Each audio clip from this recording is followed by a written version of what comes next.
યુવાનોની વચ્ચે આ ઉંમરે કદાચ સૌથી વધારે ચર્ચાતો શબ્દ હોય તો એ છે સફળતા.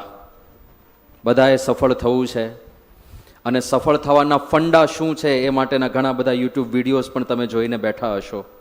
કેવી રીતે સફળ થવાય, કેવી રીતે ઓબ્સ્ટેકલને ઓવરકમ કરાય અને બધું ઘણું બધું તમે જાણીને બેઠા હશો. પણ આજે આપણે એક આધ્યાત્મિક દ્રષ્ટિકોણ સક્સેસને સમજવા પ્રયત્ન કરીશું, પણ અ સ્પિરિચ્યુઅલ પર્સ્પેક્ટિવથી. કારણ કે જ્યાં સુધી એ પર્સ્પેક્ટિવ ક્લિયર નહીં થાય ત્યાં સુધી આપણી આજુબાજુ જે ઘટનાઓ બને છે એ નહીં સમજી શકાય. શરૂઆત કરીએ એક એવી સ્પર્ધાથી. સાધારણ રીતે સફળતાની વ્યાખ્યા કેવી આપવામાં આવે છે કે આપણે જે મનમાં ઈચ્છ્યું હોય એ જ્યારે મળી જાય ત્યારે માણસ સફળ કહેવાય. અને આપણે ઈચ્છીએ છીએ શું? સંપત્તિ ઈચ્છીએ, પોસ્ટ ઈચ્છીએ, કીર્તિ ઈચ્છીએ, અને આવું અનેક લૌકિક વસ્તુ આવી ઘણી બધી ઈચ્છીને બેસીએ. પણ એવી ઈચ્છા તો બધાયને હોય ને. એવું કોણ હશે આ દુનિયામાં કે જેને આવી બધી ઈચ્છાઓ ના રહેતી હોય? પણ બધાયની ઈચ્છાઓ પૂરી કેમ નથી થતી? બધા પેશનથી મંડ્યા હોય છે, છતાંય બધાનું એ પેશન એ સાકાર કેમ નથી થતું? એના પણ થોડા જવાબ મળશે. તો આપણે શરૂઆત કરીએ એક એવી કોમ્પિટિશનથી જેના 4 પાર્ટિસિપન્ટ્સ છે, જે આપણને સ્ક્રીન ઉપર દેખાશે. એનો પહેલો પાર્ટિસિપન્ટ માછલી છે.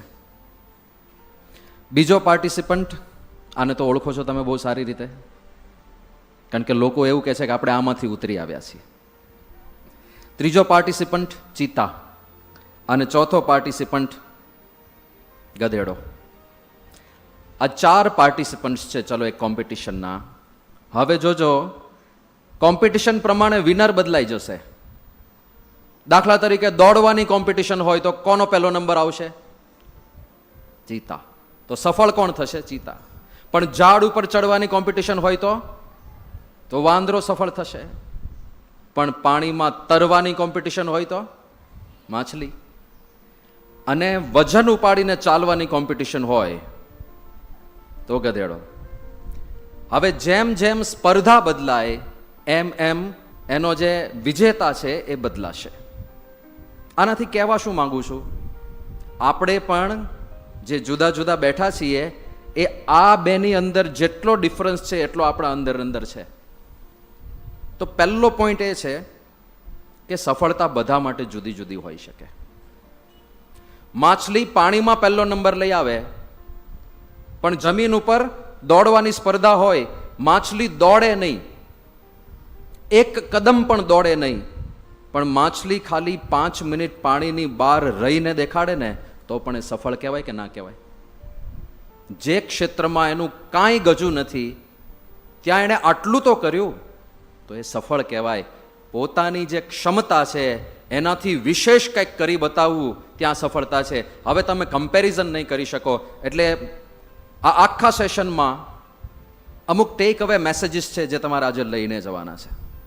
એમાંનો પહેલો મેસેજ જે આ દ્રષ્ટાંતને આધારે મારે આપવો છે કે compete with yourself, not others. હંમેશા તમે જ્યારે કોમ્પિટિશન કરો, સ્પર્ધા કરો, ત્યારે તમારી જાત સાથે સ્પર્ધા કરો, ક્યારેય બીજા સાથે સ્પર્ધા ના કરો.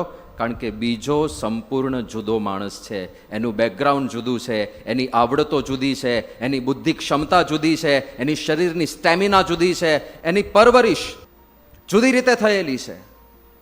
અને તમે એની સાથે પોતાની જાતને કેવી રીતે સરખાવી શકો?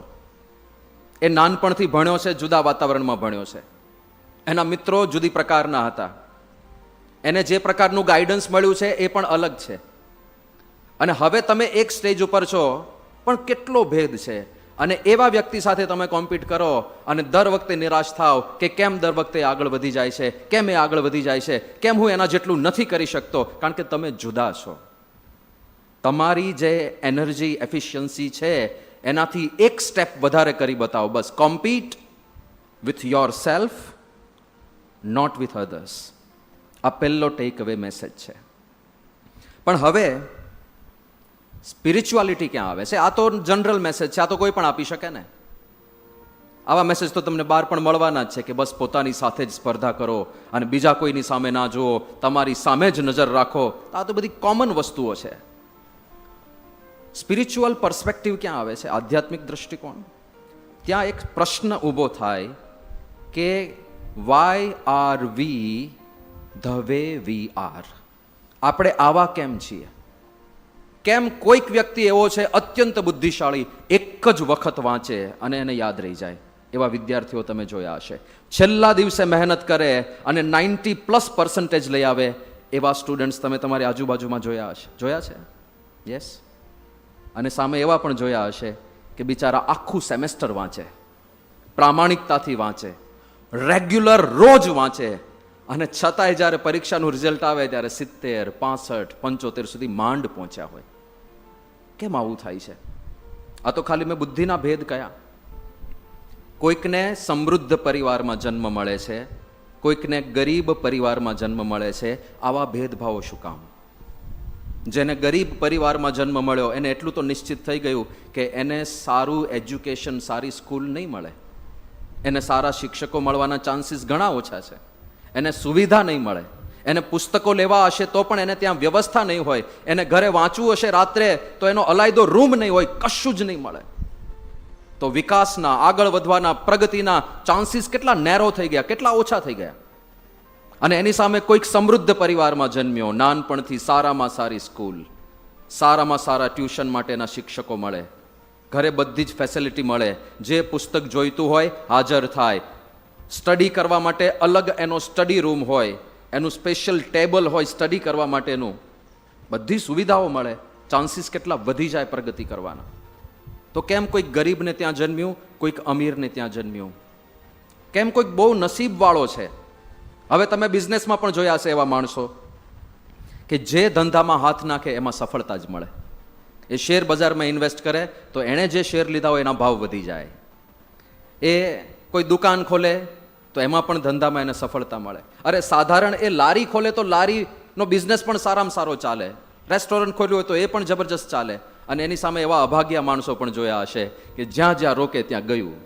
શેર બજારમાં રોકે તો શેર બજારનું આખું બેસી જાય, બટાકામાં પડ્યો હોય તો બટાકાના ભાવ બધા તૂટી જાય, અને જ્યાં ત્યાંથી નિરાશ થઈને જ પાછો ઘરે આવે કે આમાં પણ ગયા, આમાં પણ ગયા, આમાં પણ ગયા. Why are these things happening?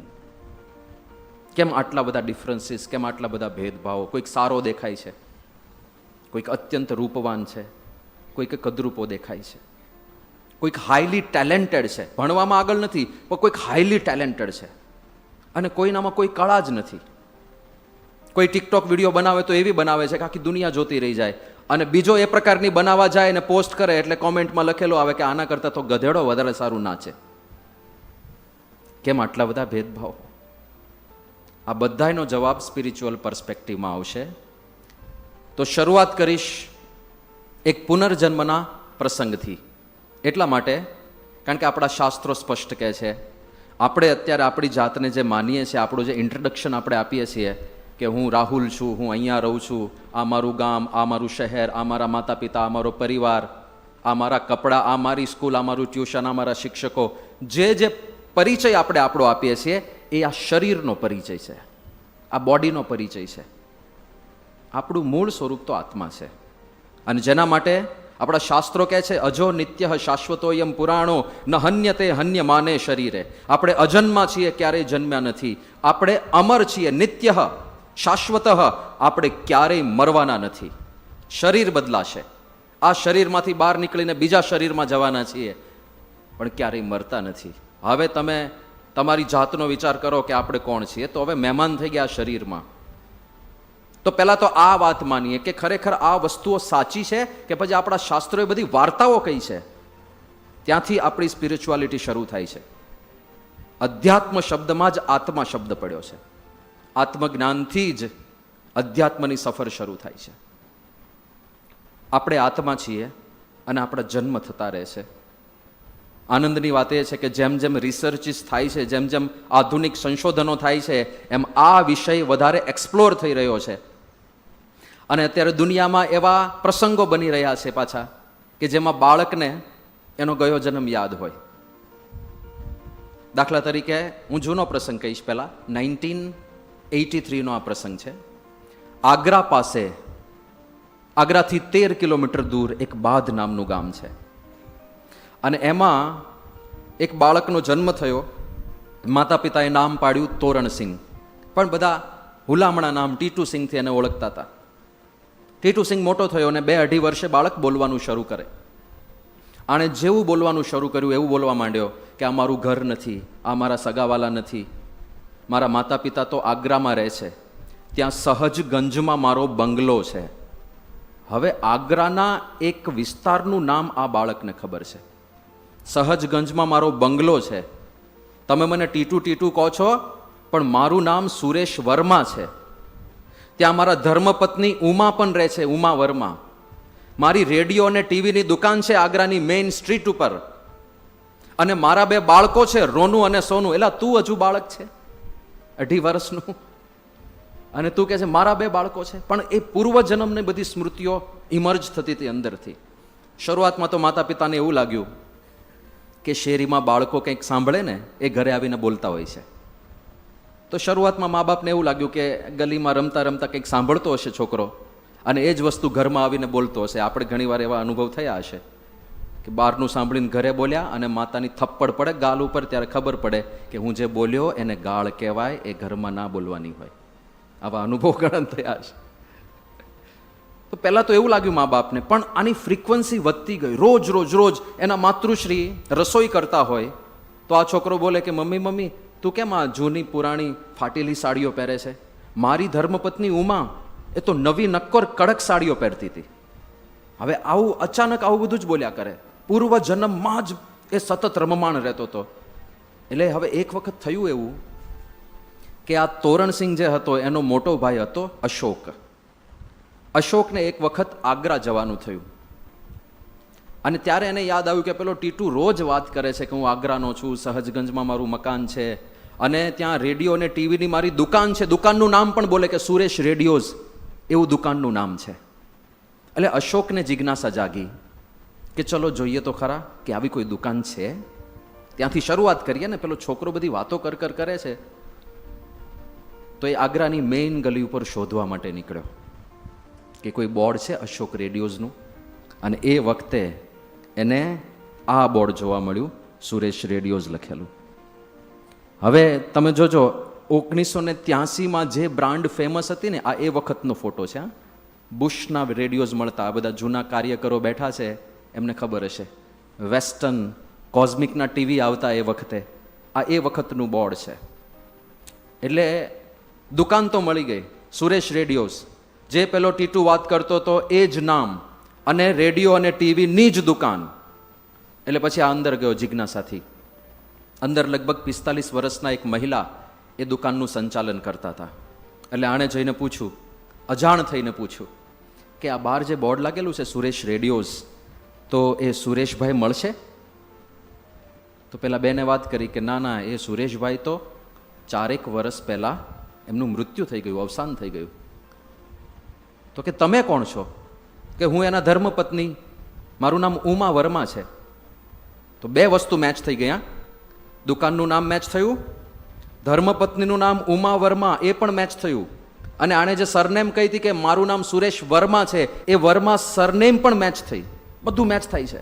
એટલે હવે આ અશોકે ઘટસ્ફોટ કર્યો કે તમારા ઈવડા ઈ અમારે ત્યાં પ્રગટ થયા છે અને તમને યાદ કરે છે. તો પછી આવું જાણ્યા પછી કોઈ પણ ને ચટપટી જાગે ને કે આ તો મિસ્ટીરિયસ કહેવાય બધું. એટલે હવે ઉમાને થયું કે હવે તો આવવું પડશે, ત્યાં મળવું પડશે. ખરેખર એ જ છે, ખરેખર બધું યાદ છે એને.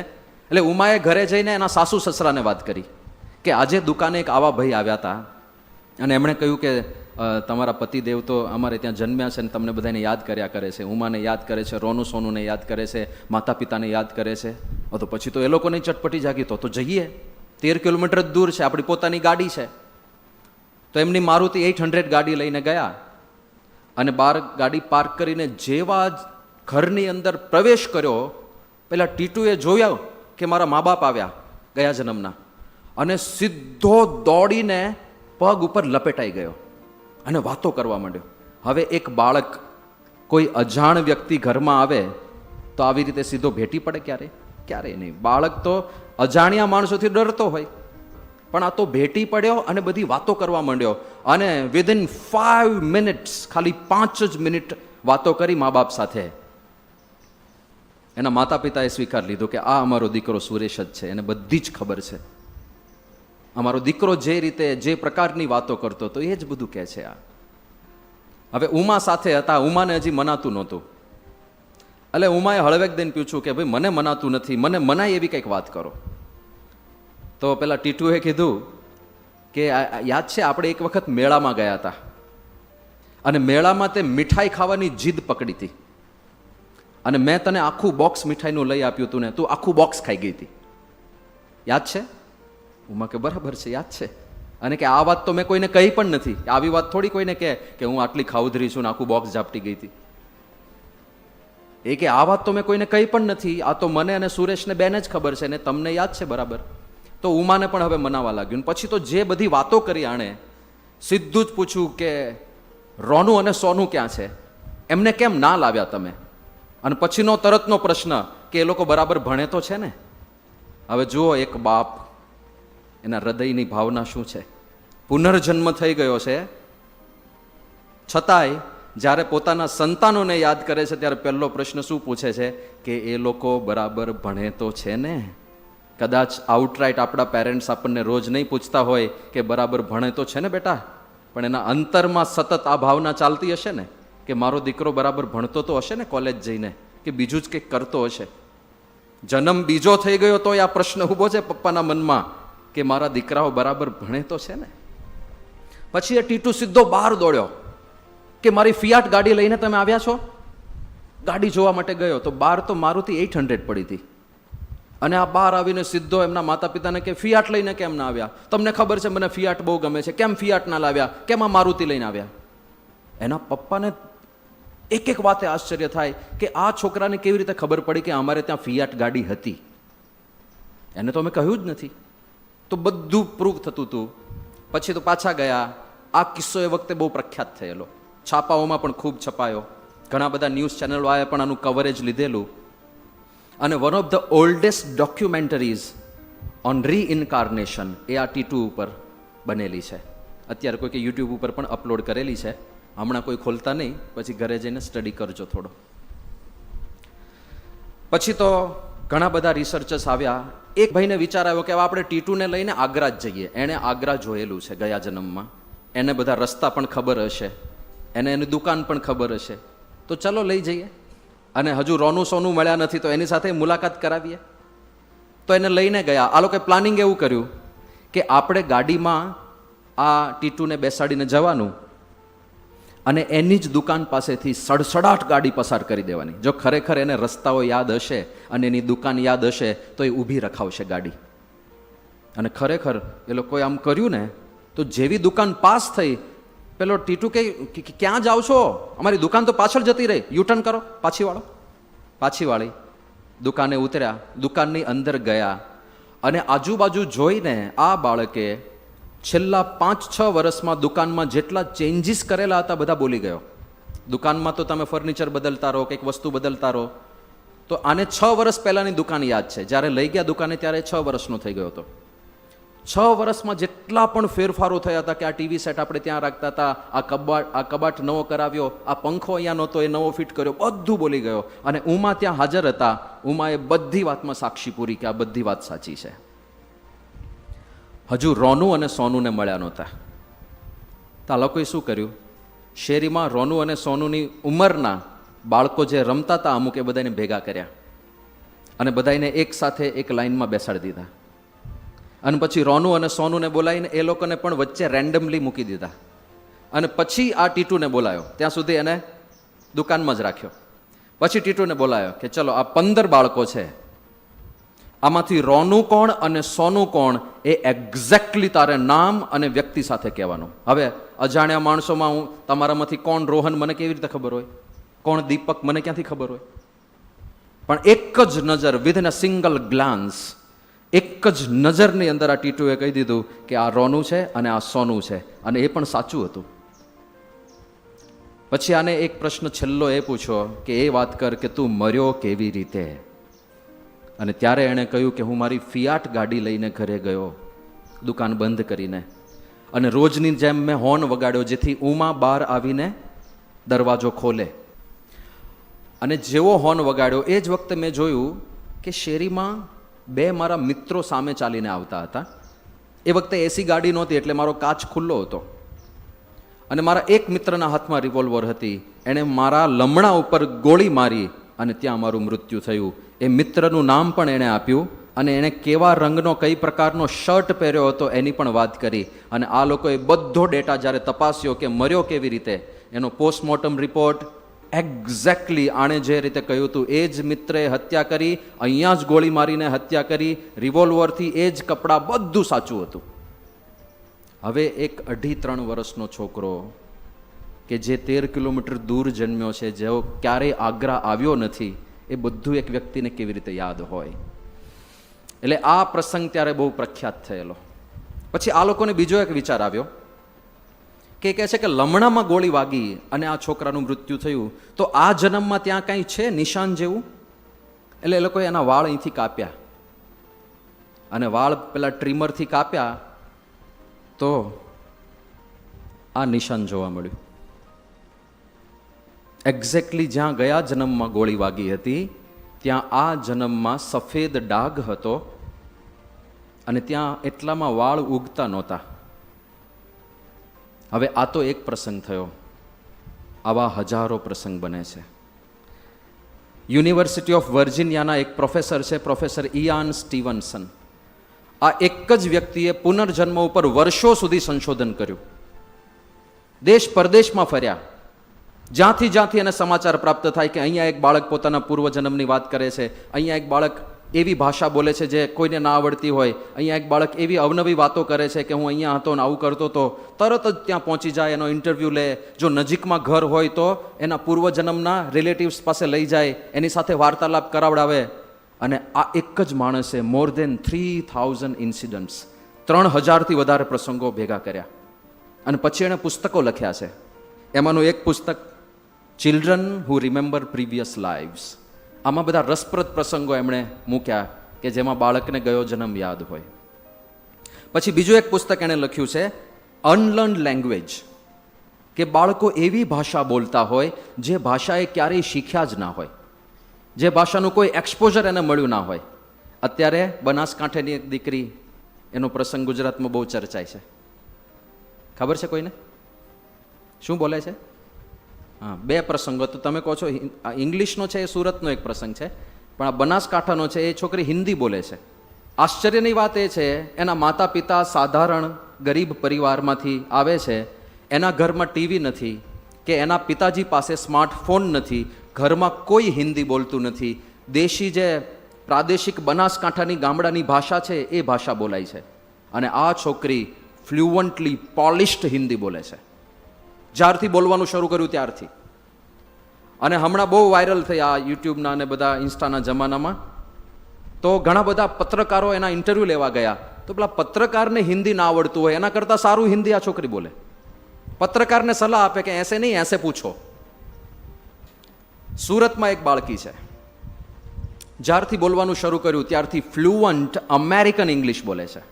અને એના માતા પિતા પણ 9 ચોપડી 8 ચોપડી એવું કંઈક ભણેલા છે, એમને પણ અંગ્રેજી આવડતું નથી. ઘરમાં ટીવી જોવાય છે તો હિન્દી અથવા ગુજરાતી જોવાય છે, અને ફોન ઉપર પણ કોઈ વિડીયો જોવાય છે તો હિન્દી અથવા ગુજરાતી. અને આ છોકરી જ્યારથી બોલવાનું શરૂ કર્યું ફ્લુઅન્ટલી અમેરિકન ઇંગ્લિશ. એના લાઇક્સ અને ડિસલાઇક્સ એ બધું પણ અમેરિકન જેવા જ, એને બધી અમેરિકન વાનગીઓ ને એ બધું જ વધારે ભાવે, અને બધું અંગ્રેજીમાં જ બોલે. એના માતા પિતા મૂંઝાય, ડીકોડ કરવું પડે કે આ શું બોલે છે. એક વખત તો એણે વેણ કર્યું, mummy I want apple pie, I want apple pie. હવે એપલ પાય શું એના મધરને ખબર નહીં, અને પેલી રડ્યા કરે કે એપલ પાય આપો, એપલ પાય આપો. તમારામાંથી કેટલાને ખબર છે એપલ પાય શું છે? 2-3 આંગળી ઊંચી થઈ. હવે આટલા બધામાંથી 2-3 આંગળી ઊંચી થઈ. એનો અર્થ એ થયો કે નોર્મલી આપણને ગુજરાતમાં ખબર નથી કે એપલ પાય શું છે. આ બાળકીને ક્યાંથી ખબર કે એપલ પાય નામની કોઈ વસ્તુ છે? હવે સ્કોપ કેટલા બધા છે. માતા કેવી રીતે ડિસાઇડ કરે કે આને શું જોઈએ છે? એપલ પાઈ નામનું કંઈ ગેજેટ આવે છે, એવો કંઈ મોબાઈલ આવે છે એપલ કંપનીનો, શું છે ખબર નહીં. એણે કોઈક ગૂગલ બોય હશે તમારા જેવો, એને કહ્યું કે ભાઈ જરા ગૂગલ કર, આ શું છે એપલ પાઈ? અને સર્ચ કર્યું ત્યારે ખબર પડી કે સફરજનમાંથી બનતી એક વાનગી છે, કેક જેવી વાનગી, જે અમેરિકનો મોટે ભાગે બ્રેકફાસ્ટમાં લેતા હોય છે.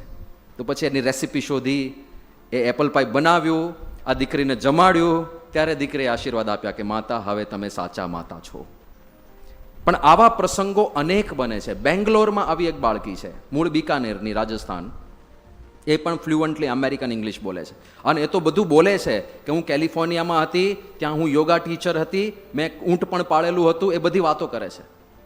આજે બનાસકાંઠાની બાળકી છે ને, હિન્દી બોલે છે, એ એના પૂર્વજન્મની વાત કરે છે કે હું અંજારમાં હતી અને એક વખત ભૂકંપ આવ્યો, ઉપરથી સ્લેબ પડ્યો અને સ્લેબની નીચે દબાઈને મારું મૃત્યુ થયું. તો આવા હજારો પ્રસંગ, અનલર્ન્ડ લેંગ્વેજ હજારો બને છે. આખું પુસ્તક એના ઉપર લખાયું છે, એટલા પ્રસંગો આવા બને છે. પછી એક પુસ્તક એણે લખ્યું છે, વેર રીઇન્કાર્નેશન એન્ડ બાયોલોજી ઇન્ટરસેક્ટ. આ પુસ્તકમાં એવા પ્રસંગો છે કે જેમાં ગયા જન્મમાં કંઈક થયું હોય, જેમ કે આપણે ટીટુમાં જોયું ને, ગોળી ગયા જન્મમાં વાગી અને નિશાન આ જન્મમાં છે. એવા જેટલા પ્રસંગ હોય કે ગયા જન્મમાં એનું મૃત્યુ કોઈ કે આમ તલવાર મારીને કર્યું હોય અને તલવારનો કાપો જે રીતે પડ્યો હોય, આ જન્મે શરીરમાં એના ઉપર એવી જ સફેદ કલરની લીટી કે કોઈ નિશાન હોય. ગયા જન્મમાં એનું બળીને મૃત્યુ થયું હોય, તો આ જન્મમાં જ્યાં જ્યાં પેલા ડીપ બર્ન્સ હોય ત્યાં ત્યાં કાળા ધાબા પડેલા હોય, જેને આપણે લાખું કહીએ છીએ. આ બધું બધા લાખાવાળા બળેલા એવું નહીં સમજતા પાછા, નહીં તો આપણે અંદર અંદર એટલે આ બળેલો. This can be one of the reasons. તો આવા અનેક પ્રસંગો બને છે. હવે આની પાછળ હવે જુઓ કેવી રીતે મેમરી ટ્રાન્સફર થાય છે. એ વિજ્ઞાનને સમજાતું નથી.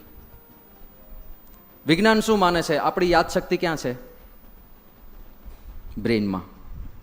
હવે જ્યારે માણસનું મૃત્યુ થાય ત્યારે બ્રેઇન તો ત્યાં ને ત્યાં જ પડ્યું છે ને, શરીરની સાથે પડ્યું છે. હિન્દુ સંસ્કાર પ્રમાણે એનો અંતિમ વિધિ કરવામાં આવે તો એ તો બળીને ભસ્મ થઈ ગયું.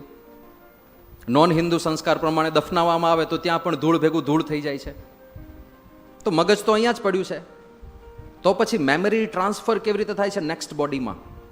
તો આપણા અધ્યાત્મ પાસેનો જવાબ છે કે મેમરી કેવી રીતે ટ્રાન્સફર થાય છે. 3 શરીરનો સ્વીકાર આપણા શાસ્ત્રોએ કર્યો છે. આપણું મૂળ સ્વરૂપ આત્મા, અને આત્માની ફરતે 3 શરીર છે, સ્થૂળ, સૂક્ષ્મ અને કારણ. જે બહારથી દેખાય છે એ સ્થૂળ શરીર છે ખાલી. સૂક્ષ્મ શરીર, સૂક્ષ્મ શરીરમાં આવે છે મન, બુદ્ધિ, ચિત્ત, અહંકાર, 10 ઇન્દ્રિયો. આ બધું સૂક્ષ્મ શરીરમાં આવે છે. અને કારણ શરીરમાં આપણા જન્મના કર્મ, આપણા સ્વભાવો, આપણી વાસનાઓ, આપણી પ્રકૃતિ, આપણી આસક્તિ, એ બધું ત્યાં કારણ શરીરમાં સેડિમેન્ટ થઈને પડ્યું છે. એકદમ ઘનીભૂત થઈ ગયું હોય ને, જે વસ્તુ આપણે વારે વારે કરી હોય એ આપણો નેચર બની જાય, એ બધું કારણ શરીરમાં પડ્યું છે. કારણ શરીર એ જ જન્મ મરણનું કારણ છે, આસક્તિ, વાસના, કર્મ. એટલા માટે એનું નામ કારણ શરીર પડેલું છે. આ 3 શરીર છે. હવે એમાંથી સૂક્ષ્મ શરીરને સમજીએ.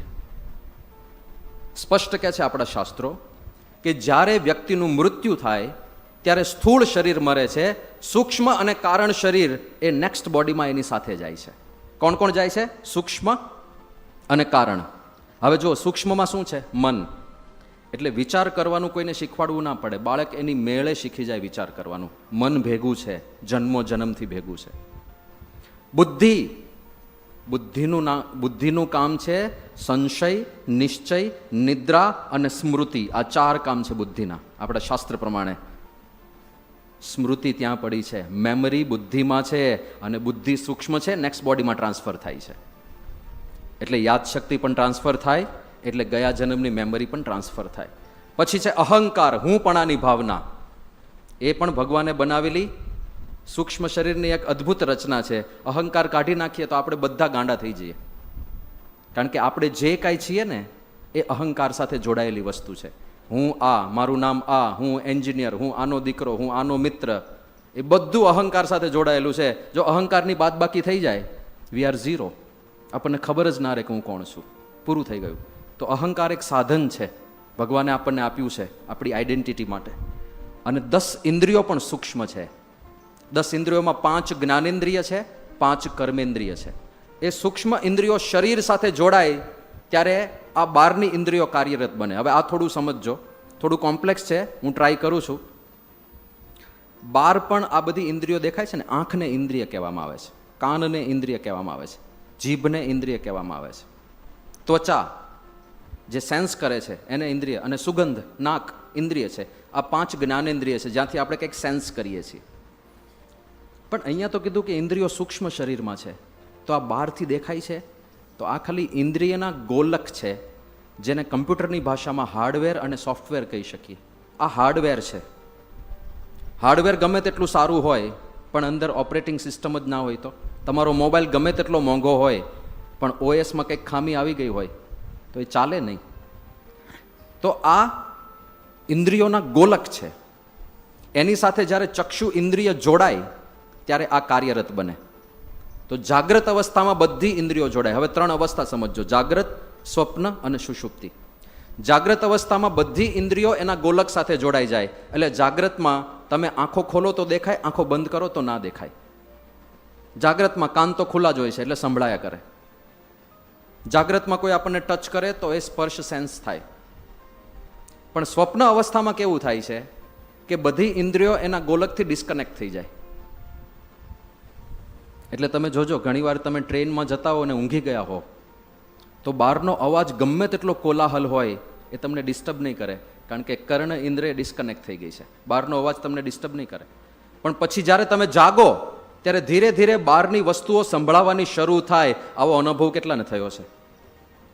ઘણા બધાને થયો છે.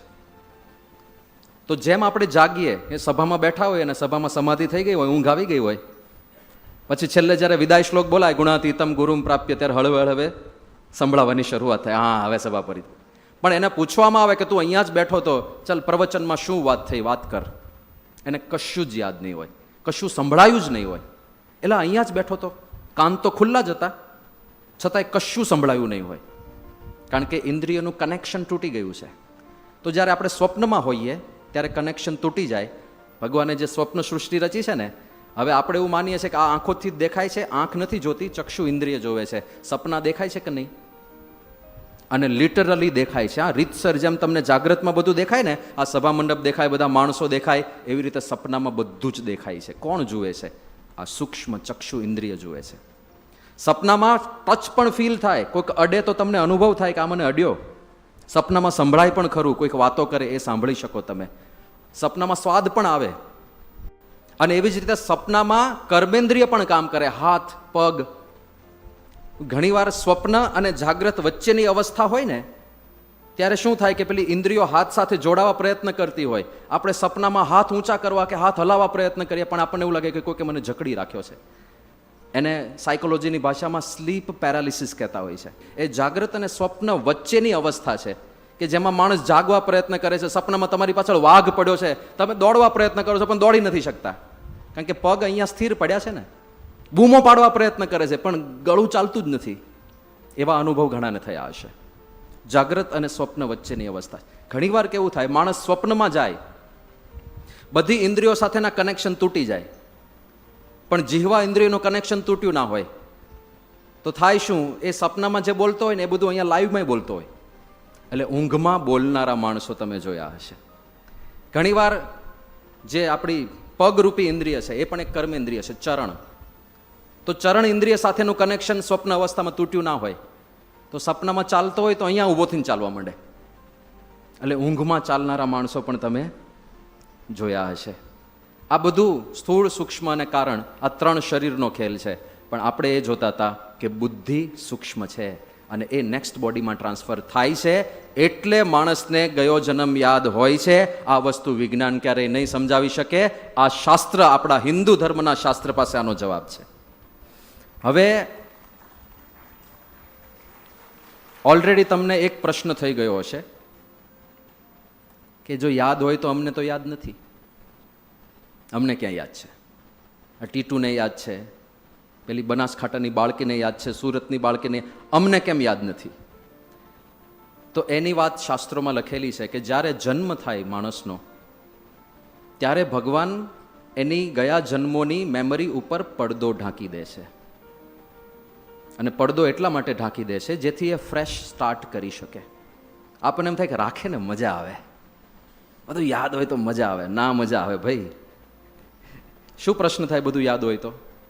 એક તો જે બાળકોને યાદ હોય છે તો એને તો જો આ ટીટુના કેસમાં જ જુઓ, એને ઉમા યાદ આવે છે, એને રોનું અને સોનું યાદ આવે છે. હવે ભેગું થવાનું જ કાંઈ? હવે ઉમા એમ કે ભાઈ હવે આપણે ભેગા રહીએ તો ઉમા જ ના પાડ દે, લા તું ટેણિયું 2.5 વર્ષનું 45 વર્ષની,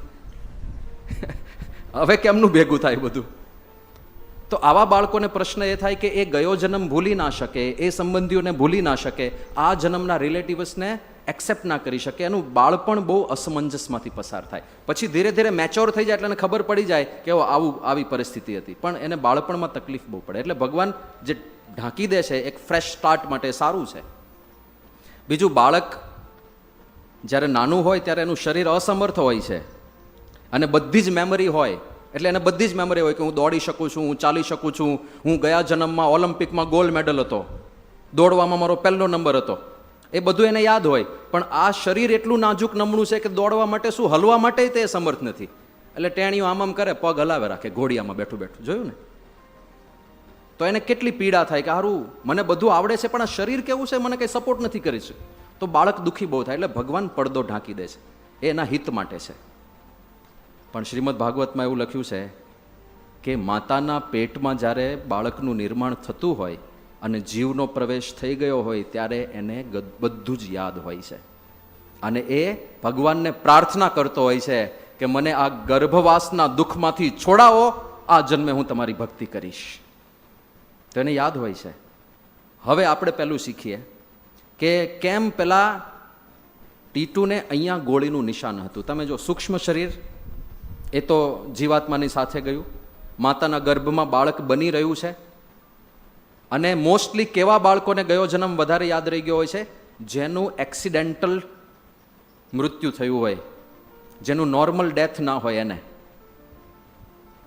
બધા કેસમાં એવું જ જોવા મળે કે જેને ગયો જન્મ યાદ હોય, કાં એની હત્યા થઈ હોય, કાં આત્મહત્યા હોય, કાં એ બળીને મર્યો હોય, કાં એક્સિડન્ટમાં મર્યો હોય, કાં કોઈ દુર્ઘટનાની અંદર મર્યો હોય, એની નોર્મલ ડેથ ના હોય, એવાને એનો ગયો જન્મ, કારણ કે એમાં બહુ તીવ્ર યાદશક્તિ રહી ગઈ હોય ને આવી ઘટનાની, તો એને ગયો જન્મ યાદ હોય છે મોસ્ટલી.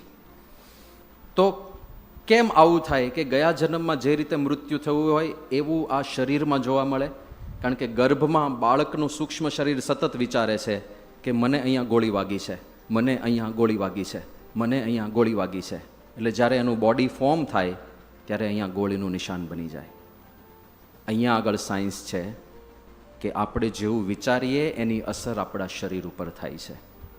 એટલા માટે ક્યારેય નકારાત્મક વિચારો ન કરવા. એ જે વાત છે ને, કેમ નકારાત્મકતાની ના પાડે છે? કેમ એવું નહીં વિચારવાનું ક્યારે કે હું બહુ એકલો છું, મને કોઈ સમજતું નથી, કોઈ મારું નથી, મારા મા બાપ મને પ્રેમ કરતા નથી. આવા વિચારોથી દૂર રહેવાનું હોય છે અને ગ્રેટિટ્યૂડના જ વિચારો કરવાના હોય કે વાય એમ આઈ ગ્રેટફુલ, મારી પાસે કેટલું બધું છે, હું મહાન સમૃદ્ધ માણસ છું, મારી પાસે 2 આંખો છે. દુનિયામાં ઘણા લોકો એવા છે જેની પાસે આંખો નથી, મારી પાસે આંખો છે, I can see this beautiful world. દુનિયામાં ઘણા બધા લોકો એવા છે કે જે સાંભળી નથી શકતા, બોલી નથી શકતા, હું સાંભળી શકું છું, એક્સપ્રેસ કરી શકું છું મારી જાતને. તો આ પોઝિટિવ વિચારો કરો, નેગેટિવિટીથી દૂર રહેવાનું. એટલા માટે જેટલા નકારાત્મક વિચાર કરશું, હું આવો છું, મારું કોઈ નથી, હું એકલવાયો છું, મને કોઈ સમજતું નથી, એવા વિચાર કરશું તો આપણા શરીર ઉપર એની નકારાત્મક અસર થાય છે. આ એનું બેસ્ટ એક્ઝામ્પલ છે. તો વિચારોની શરીર ઉપર અસર થાય છે. હવે પાછો પ્રશ્ન રેઝ કરીએ. તો ભગવાને જે કર્યું છે, મેમરી ઇરેઝ કરી નાખી છે, બધું સારું જ છે, એ યોગ્ય છે, એ સ્વીકારીને હવે આગળ વધીએ. હજુ આપણો પ્રશ્ન ઊભો છે કે કેમ ભેદભાવો? એક બુદ્ધિશાળી, એક મૂર્ખ, એક નોર્મલ, એક રૂપાળો, એક કદરૂપો, એક અમીરને ત્યાં જન્મ્યો, એક ગરીબને ત્યાં જન્મ્યો. કેમ આવું? તો હવે કર્મનો સિદ્ધાંત આવશે.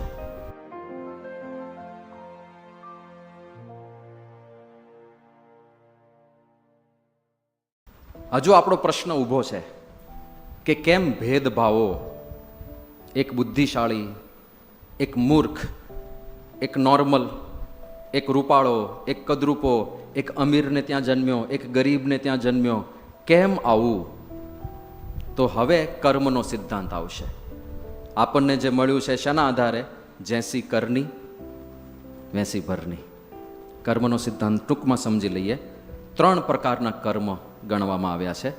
પહેલું છે ક્રિયમાણ કર્મ, જે અત્યારે આપણે કરતા હોઈએ અને ક્રિયમાણ કર્મ કહેવાય. અત્યારે તમે બધા બેઠા બેઠા સાંભળો છો, એ ક્રિયમાણ છે. એટ એ ટાઈમ ઘણી બધી એક્ટિવિટીઝ ચાલતી હોય. તમે બેઠા પણ છો, સાંભળો પણ છો, જુઓ પણ છો, વિચારો પણ છો. એક સાથે ઘણા બધા કર્મ ચાલતા હોય છે આપણે. પણ અત્યારે આપણે જે કર્મ કરી રહ્યા છીએ એને ક્રિયમાણ કર્મ કહેવાય. ક્રિયમાણમાંથી અમુક કર્મ એવા હોય કે જે ત્વરિત ફળ આપી દે. દાખલા તરીકે તમે મસાલા ઢોસા ખાધા અને તમારું પેટ ભરાઈ ગયું, ત્વરિત ફળ મળી ગયું, તત્કાલ ફળ મળી ગયું. તમે કંઈક અશ્લીલ કે ખરાબ દ્રશ્ય જોઈ લીધું અને તમારા મગજમાં એની ભયંકર અસર થઈ ગઈ, ત્યાં ને ત્યાં જ ફળ મળી ગયું. તમે કંઈક ન સાંભળવાનું સાંભળ્યું, વિચિત્ર વસ્તુઓ સાંભળી અને તમારા મનમાં એ મેલ પેઠો, ત્યારે ને ત્યારે ફળ મળી ગયું. તો જ્ઞાનેન્દ્રિયથી આપણે જે કાંઈ કરીએ છીએ લગભગ તરત ફળ મળી જાય.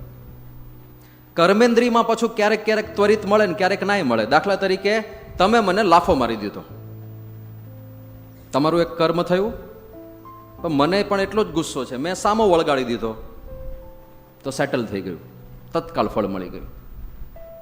પણ તમે લાફો માર્યો કોઈકને અને એણે તમને સામો ના માર્યો, એણે સહન કરી લીધું, તો એટલું કર્મ જમા થયું, એ ભોગવવાનું બાકી છે, અભુક્ત છે.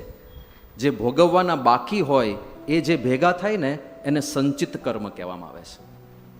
એમાં પાપ કર્મ પણ હોઈ શકે, પુણ્ય પણ હોઈ શકે. તમે દાન કર્યું, તમે ગરીબને મદદ કરી, તમે કોઈ અસહાય વિદ્યાર્થીને એવો વિષય શીખવાડ્યો જે એ નથી સમજી શકતો, પરોપકારનું કામ કર્યું, તો એ બધા કર્મો પણ ત્યાં સંચિતમાં પડ્યા છે.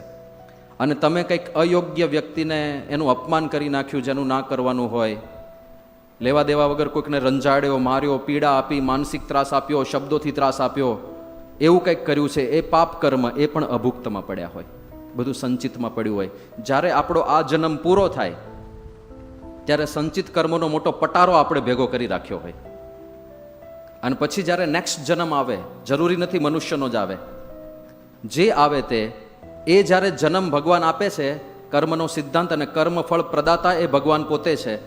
સંચિત કર્મમાંથી પછી આપણું ભગવાન પ્રારબ્ધ બનાવે, જેને આપણે નસીબ કહીએ છીએ.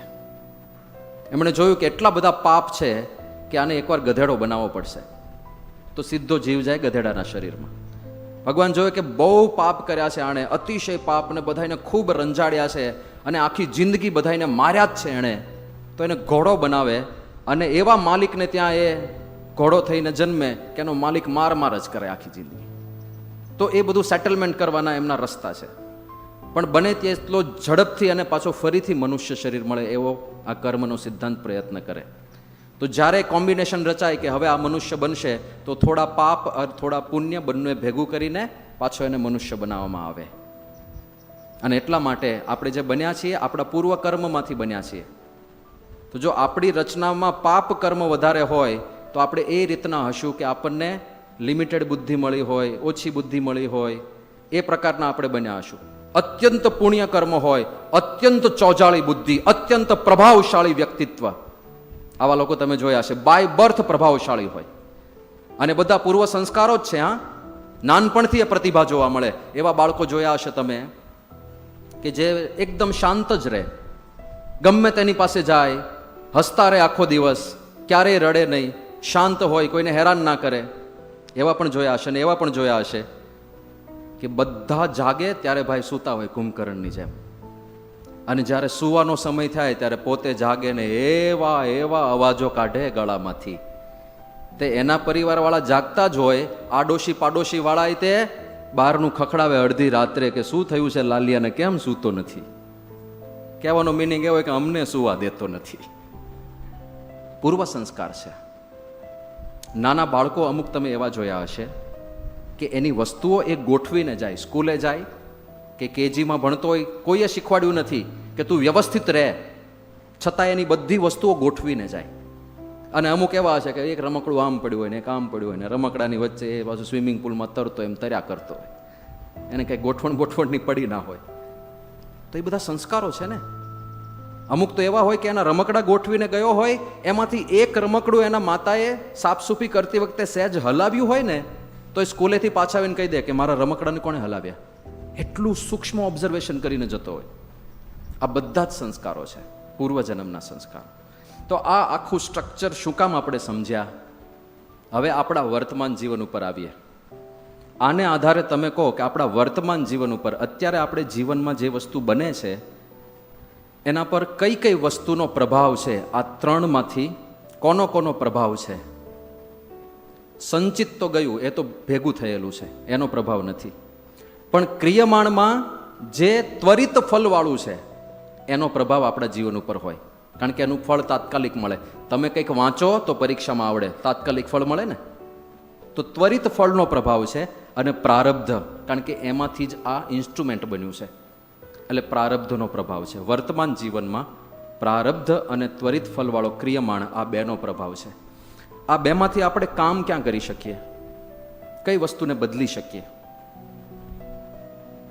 ક્રિયમાણ, પ્રારબ્ધ આપણા હાથમાં નથી રહ્યું, કારણ કે ભૂતકાળ છે. અને બહુ ફેમસ કહેવત છે, done is done, it can not be undone even if you go to London. જે થઈ ગયું તે થઈ ગયું.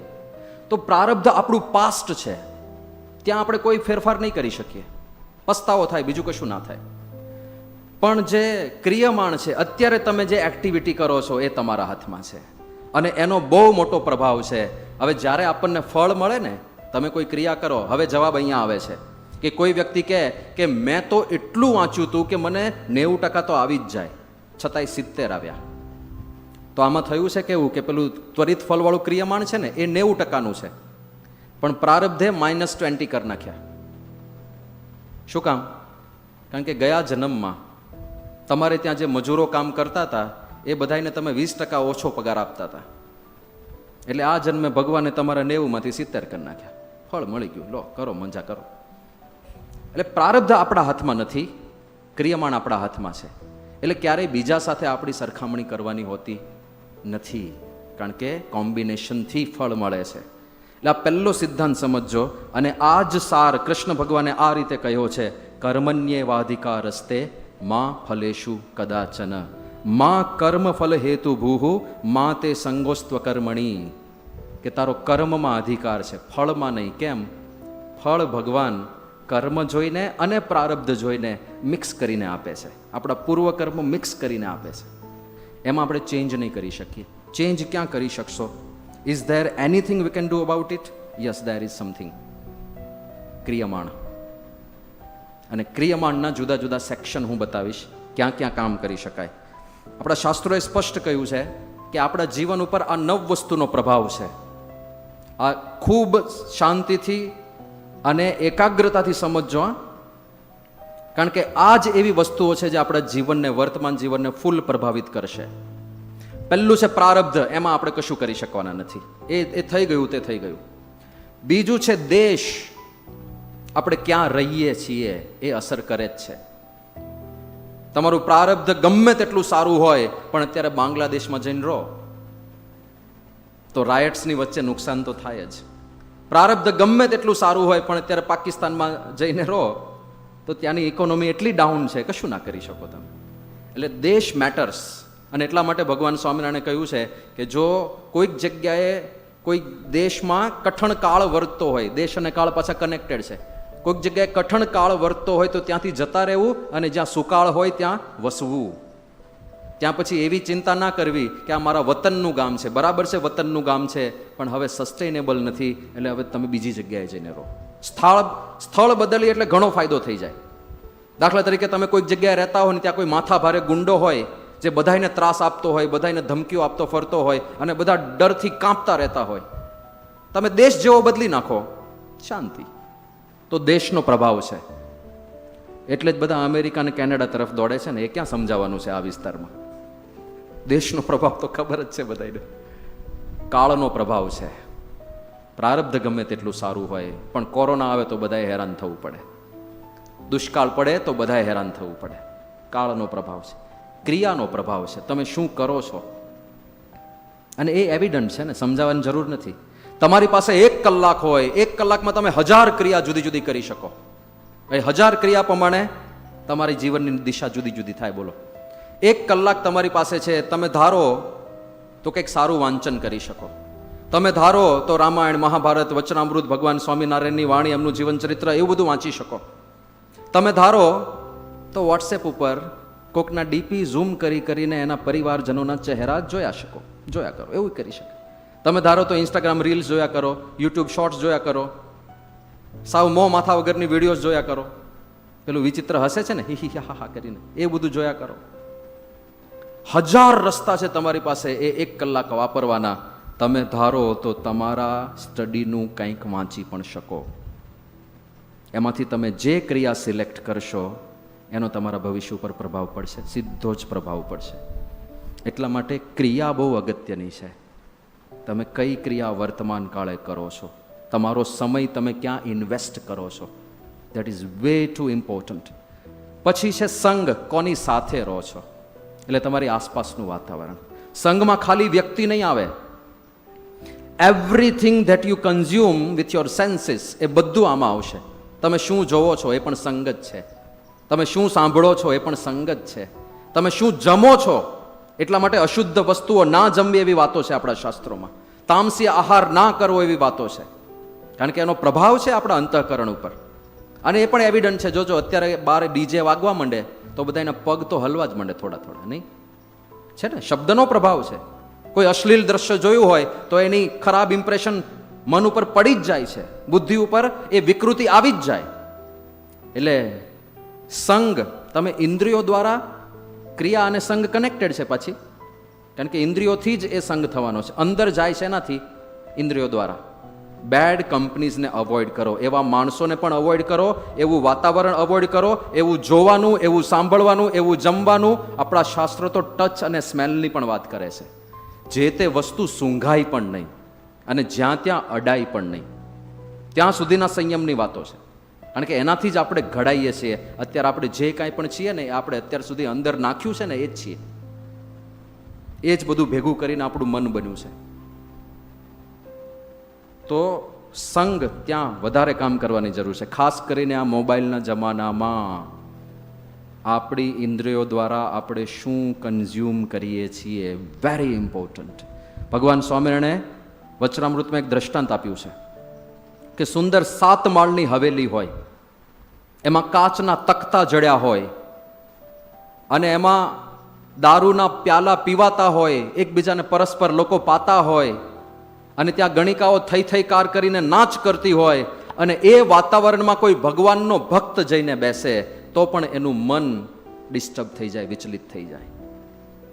અને એકદમ ઘાસની ઝૂંપડી હોય, ફાટેલી ગોદડી ઉપર ભગવાનના એક સાચા સંત બેઠા હોય અને ભગવાનની જ્ઞાન વાર્તા ચાલતી હોય, ત્યાં કોઈક વિષયજી આવીને બેસી જાય તો એનું મન પણ પવિત્ર થવા માંડે. વાતાવરણની અસર તો રહેવાની જ. એટલે આપણે શું જોઈએ છીએ, શું સાંભળીએ છીએ, ક્યાં આપણો ટાઈમ ઇન્વેસ્ટ કરીએ છીએ, એ વસ્તુ ખૂબ જ અગત્યની છે. દેશ, કાળ, ક્રિયા, સંગ. પછી આવે છે શાસ્ત્ર. આપણે શું વાંચીએ છીએ. સારું વાંચો, ખરાબ વાંચો, એની આપણા મન ઉપર અસર થવાની છે. એટલે read, but read with caution. શું વાંચવું, શું વોટ્સએપ પર જે આવે એ વાંચ ના કરાય. ઇન્ટરનેટ ઉપર જે મળી જાય એ બધું ના વાંચી લેવાય. યુટ્યુબ પર જે સામે આવે એ બધું ના વાંચી લેવાય. ધ્યાન રાખવું પડે ને. આપણને ખબર હોવી જોઈએ કે આપણે શું કરવું છે, તો જ એ દિશા મળશે, બાકી ના મળે. એટલે શું વાંચીએ છીએ, શાસ્ત્રનો બહુ મોટો પ્રભાવ છે, મંત્રનો બહુ મોટો પ્રભાવ છે. હવે મંત્ર શક્તિ, 2 રીતે મંત્ર લઈ શકીએ. મંત્ર શક્તિ અને આપણો જીવન મંત્ર શું આપણે બનાવ્યો છે એ પણ અર્થ કરી શકાય. પણ મંત્રમાં શક્તિ રહેલી છે. અને આ વાત આપણા વૈદિક મંત્રોનું જ્યારે ઉચ્ચારણ થતું હોય ત્યારે તમને શાંતિનો અનુભવ થાય જ. પણ કદાચ મંત્રમાં વિશ્વાસ ના આવતો હોય તો મારે એક સંશોધનની વાત અહીંયા કરવી છે કે શબ્દમાં કેટલી તાકાત છે, શબ્દમાં કેટલી સામર્થ્ય છે. આમ તો શબ્દનો એમને તમને સામર્થ્ય કહું. તમે તમારા મિત્રના લગ્નમાં ગયા હો અને તમે ફૂલ પેટ જમીને બેઠા, બહાર ઓટલા ઉપર બેઠા છો, અને તમારો બીજો મિત્ર આવે કે એલા જમી લીધું? કે હા જમી લીધું. કે વ્યવસ્થિત જમી લીધું? કે હા. પછી સમોસા ખાધા તે? એ સમોસા? હું જમવા ગયો ત્યારે તો હતા જ નહીં કાઉન્ટર ઉપર. અરે દોસ્ત, યુ મિસ્ડ ઇટ. સમોસા, શું સમોસા છે યાર! આવા સમોસા છે જિંદગીમાં નહીં ખાધા હોય યાર. શું ટેસ્ટ છે, શું એની સાથે ચટણી ને! અરે યાર, ધીસ કોમ્બિનેશન, અરે પસ્તાવો રહી જશે દોસ્ત. આ સમોસા યાર, સમોસા એટલે વર્લ્ડ બેસ્ટ સમોસા. ગિનિસ બુકવાળા આને જ એવોર્ડ આપે જો ટેસ્ટનો એવોર્ડ આપવાનો હોય તો. તમે જમીને બેઠા હો ને તોય એક બે સમોસા અંદર જઈને ખાઈ આવો, બરાબર છે કે નહીં? થયું શું? તમે નથી જોયા, નથી એની સ્મેલ આવી, કશું જ નથી, ખાલી સાંભળ્યું. અને શબ્દોમાં એટલી તાકાત છે કે તમારા 70 કિલોના શરીરને ખેંચીને અંદર લઈ જાય. બોલો. તો હવે હું રિસર્ચની વાત કરું. ડોક્ટર મસારુ ઇમોટો છે આ ભાઈ, જાપાનીઝ સાયન્ટિસ્ટ છે. એમણે પ્રયોગ શું કર્યો કે શબ્દોની, વાતાવરણની, પાણીના મોલેક્યુલ્સની રચના ઉપર શું અસર થાય છે. એટલે એમણે જ્યારે, તમે જો લખેલું છે ટ્રુથ, એવી વાત કરી તો પાણીના મોલેક્યુલ્સ કેવા થઈ ગયા, પહેલું ચિત્ર. પછી થેન્ક યુ કીધું તો પાણીના મોલેક્યુલ્સની રચના આવી થઈ ગઈ. આઈ લવ યુ કહ્યું ત્યારે આવી થઈ ગઈ. ઇટરનલ, યુ આર ઇટરનલ, તું શાશ્વત છે એવી વાત કરી તો આવી થઈ ગઈ. આ બધી પોઝિટિવ વાતો કરી તો ઉપર જો બધા ડાયમંડ જેવા શેપ છે. અને જેવી પાણીના મોલેક્યુલ્સ સામે નેગેટિવ વાતો કરી કે you are evil, you are ફૂલ, આવી બધી વાતો કરી તો જો કોઈ રચના નહીં, અને એકદમ નકારાત્મક રચના. આનો અર્થ શું થયો કે વાતાવરણની આટલી મોટી અસર છે. હવે તમે, આપણે બન્યા છીએ, સાયન્સ એ તો સ્વીકારે જ છે કે આપણા શરીરમાં 70% પાણી છે, બરાબર ને? યાદ છે કે ભૂલી ગયા છો? 70% પાણી છે બોડીમાં. કોઈક વ્યક્તિ આપણને એવું કે યુ ફૂલ, યુ ઇડિયટ, તને કાંઈ ખબર નથી પડતી, તો આપણો 70% આવો હાલ થઈ જાય. 70% આપણે બદલાઈ જઈએ. આ શબ્દોની અસર છે. પછી આ પણ એમને સંતોષ ના થયો આ પરિણામથી કે હજુ બીજો કંઈક પ્રયોગ કરીએ. તો એમણે ચોખા લીધા, ચોખા રાંધ્યા, અને રાંધ્યા એમાંથી 2 ભાગ કરીને 2 કાચની બરણીમાં એ રાંધેલા ચોખા મૂક્યા. એક બરણી આ ખૂણે મૂકી, એક બરણી આ ખૂણે મૂકી. એક બરણી ઉપર લેબલ માર્યું આઈ લવ યુ, બીજી બરણી ઉપર લેબલ માર્યું આઈ હેટ યુ. અને 2 બરણી મૂકી, અને રોજ જે બરણી પાસે આઈ લવ યુ લખ્યું હતું ત્યાં જાય અને સારી સારી વાતો કરે. I love you, you are great, I like you very much, you are amazing, you are magnificent, એવી બધી વાતો કરે, પોઝિટિવ. અને જે બરણી ઉપર આઈ હેટ યુ લખ્યું હતું ત્યાં જઈને નકારાત્મક વાતો પર કે you full, you are idiot, nobody likes you, everyone hats you, આવી બધી વાતો કરે. હવે આ પ્રયોગ આપણને મૂર્ખા જેવો લાગે, ભાઈ આવા તો કંઈ પ્રયોગ હોતા હશે. પણ 1 દિવસ ગયો, 2 દિવસ ગયો, 5 દિવસ ગયા, 40 દિવસ પછી પરિણામ જોયું તો 40 દિવસ પછી જે બરણી ઉપર આઈ લવ યુ લખ્યું હતું, પોઝિટિવ વાતો જ્યાં થતી હતી ત્યાં એવા ને એવા સફેદ ચોખા હતા, અને જે બરણી પાસે નકારાત્મક વાતો કરવામાં આવતી હતી ત્યાં ચોખા બધા કાળા પડી ગયા હતા. અને આ પ્રયોગ એક વખત નથી થયો. આ પ્રયોગના પરિણામો ડિસ્ક્લોઝ થયા પછી હજારો લોકોએ પોતાના ઘરે આ પ્રયોગ કર્યો, કારણ કે આ તો ઘરે પણ કરી શકાય ને. અને બધામાં ઓછે વત્તે અંશે એક સરખા પરિણામ મળ્યા છે. આટલી અસર શબ્દની થાય છે. તો મંત્રમાં શક્તિ નહીં હોય તો આપણે કયો મંત્ર જપીએ છીએ? એટલે ભગવાન સ્વામિનારાયણ મહામંત્ર આપ્યો ત્યારે એવું કહ્યું છે કે સર્વોપરી મંત્ર મહાસમર્થ, જેથી થશે સિદ્ધ સમસ્ત અર્થ, જળે કરીને તનમેલ જાય, આ નામથી અંતર શુદ્ધ થાય. એવો એક મંત્ર હું તમને આપું છું જેનાથી અંતઃકરણ શુદ્ધ થશે. તો મંત્રની અસર છે દીક્ષા. દીક્ષેતી દૃઢ સંકલ્પ. આપણા સંકલ્પની બહુ મોટી અસર છે આપણા જીવન ઉપર. દાખલા કે તમે આજે અહીંયાથી ઘણું બધું સાંભળીને જશો.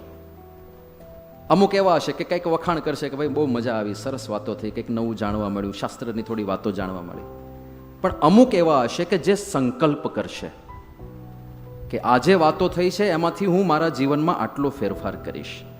આજે જે વાતો સાંભળી છે એના આધારે હું જોવામાં આટલો સંયમ કરીશ. હું હવે આ વસ્તુ નહીં જોઉં, હવે હું આટલું નહીં સાંભળું, હવે હું આ પ્રકારનું નહીં વાંચું. જેણે સંકલ્પ કર્યો હશે એના જીવનમાં ફાયદો થશે. આપણા સંકલ્પોનો બહુ મોટો પ્રભાવ છે. અને છેલ્લું છે ધ્યાન. આપણે લક્ષ્ય કયું બનાવ્યું છે એ પણ બહુ અસર કરે છે. જેટલી તમારા ગોલની ક્લેરિટી હોય કે મારે ક્યાં જવું છે, તો તમે કોઈને આંધળી રીતે ફોલો નહીં કરો. દાખલા તરીકે અહીંથી તમારે અમદાવાદ જવું હોય બહારથી, તો બહાર નીકળીને કઈ બાજુ વળવાનું હોય? ડાબી બાજુ વળવાનું.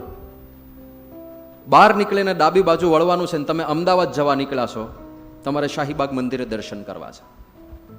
પણ તમે તમારી બાઇક લઈને નીકળ્યા, તમે જોયું કે આગળ એક મર્સિડીઝ જાય છે, એ જમણી બાજુ વળી ગઈ. પછી એક રોલ્સ રોયસ જાય છે, એ પણ જમણી બાજુ વળી ગઈ. પછી એક ફરારી જાય છે, એ પણ જમણી બાજુ વળી ગઈ. પછી એક બેન્ટલી જાય છે, એ પણ જમણી બાજુ વળી ગઈ. અને આટલી સારી સારી ગાડીઓ બધી જમણી બાજુ વળી જાય, તો તમે જમણી બાજુ વળી જશો? તમારે તો શાહીબાગ જવું છે, તમે તો અમદાવાદ જવા નીકળ્યા છો, મારે તો ડાબી બાજુ વળવાનું છે. આખી દુનિયા ભલે જમણી બાજુ વળે, મારે અમદાવાદ જવું છે, હું ડાબી બાજુ વળીશ. આપણો ગોલ જો ક્લિયર હોય, મિત્રો ટાઈમ પાસ કરે ભલે કરે, મારે ક્યાં, મારો ગોલ જુદો છે, મારે જુદી જગ્યાએ પહોંચવું છે, તો હું ટાઈમ પાસ નહીં કરું. ગોલ જેનો ક્લિયર છે, જેનું ધ્યાન એક જગ્યાએ કેન્દ્રિત થયેલું છે, જેનું લક્ષ્ય જેને ક્લિયર કરેલું છે, એ જ્યાં ત્યાં ભટકશે નહીં. તો આ બધી વસ્તુઓ છે જે આપણા જીવનને પ્રભાવિત કરે છે. હવે પાછા આપણે આવીએ, આપણો મૂળ વિષય શું હતો? સફળતા. તો વોટ ઇઝ સક્સેસ? તમે એની તો કઈ વાત જ નથી કરતા, આ બધી ગોળ ગોળ વાતો કરી. What is success? તો હવે સક્સેસને રીડિફાઇન કરવી પડશે, એવું નથી લાગતું? કારણ કે તમારા માટે સફળતા જુદી કહેવાય, તમારા માટે જુદી કહેવાય. તમે કેવા બેકગ્રાઉન્ડ સાથે, આ જન્મમાં નહીં, પૂર્વ જન્મમાં પણ કયા કયા બેકગ્રાઉન્ડ સાથે આવ્યા છો, કેટલા પુણ્ય કર્મ કરીને આવ્યા છો, તમને ખ્યાલ નથી. અને તમે શું કરીને આવ્યા છો, તમને ખ્યાલ નથી. હવે તમે બંને એકબીજા સાથે કમ્પેર કરો, ફેર નથી ને? તમારા નસીબમાં કાંઈ ના લખ્યું હોય અને તમે ફેમિલી ચલાવો, એટલું કમાવો ને તોય તમે સફળ કહેવાઓ. એ નિષ્ફળતા નથી. કોઈકની સાથે કમ્પેર કરીને પોતાની જાતને ક્યારેય નિષ્ફળ માનતા નહીં. રીડિફાઇન સક્સેસ કરીએ તો સક્સેસ આ જ છે કે to stay stable and happy despite of circumstances is success. ગમે તે પરિસ્થિતિમાં પ્રસન્ન રહેવું અને સ્થિર રહેવું, એ જ સાચી સફળતા છે. બાકી સમૃદ્ધિઓ અને બંગલા અને મોટી મોટી ગાડીઓ એ સફળતા નથી. આ યાદ રાખજો. આ સિદ્ધાંત ઘરે લઈને જજો આજે. અને સુખી અને સંપન્ન રહેવાનો અધિકાર બધાને છે. એના માટે સંપત્તિની જરૂર નથી, એના માટે મોટા મોટા ગાડી અને બંગલાની જરૂર નથી. કારણ કે મેં એવા માણસો જોયા છે જે બંગલામાં પણ રડતા હોય, અને મેં એવા માણસો જોયા છે જે સાધારણ ઘાસની ઝૂંપડીમાં પણ શાંતિથી રહેતા હોય. એટલે સફળતા કંઈક જુદી છે. હું એવું નથી કહેવા માંગતો કે બંગલા માટે પ્રયત્ન ના કરો, લૌકિક સફળતા માટે પ્રયત્ન ના કરો, કરો સારામાં સારો પ્રયત્ન.